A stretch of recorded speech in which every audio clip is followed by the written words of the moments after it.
Next is Greg Iser, followed by Don Cummings. I shouldn't be speaking. I'm not sure why I'm on the list. Okay, I'm sorry.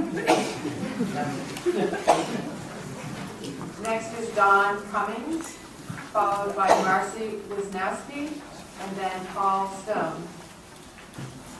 Good evening. I'm Don Cummings. I'm from South Burlington. I'm a member of the South Burlington Energy Committee, but I'm speaking for myself tonight. There's been a lot of discussion about sustainability. In my view, the biggest issue in sustaining life as we know it is how do we slow the progress of climate change.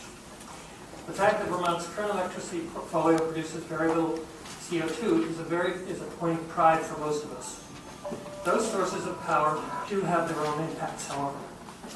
A major portion of GMP's power comes from Hydro-Quebec, which has been developed at the expense of hundreds of thousands of acres of northern Quebec, impacting the land that the native peoples wanted to protect.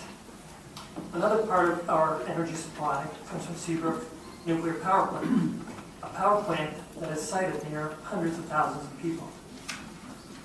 Our peak energy requirements are met through other energy producers on the New England grid, facilities impacting the lives of the many people living near them, and those that are far away, where the fossil fuels that power them are produced through strip mines, mountaintop removal, through drilling for gas and oil that produces huge amounts of waste byproducts and that contaminate the surrounding landscape and water supplies. Some will argue we don't need to do anything because our power is low carbon.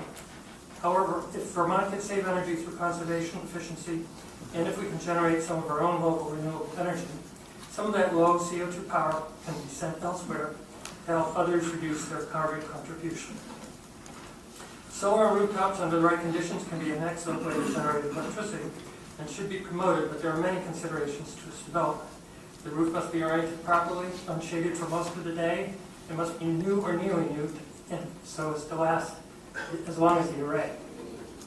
They are important but are limited in their impact. The best option for renewable is land-based solar.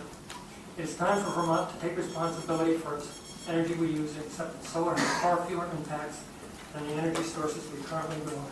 Thank you.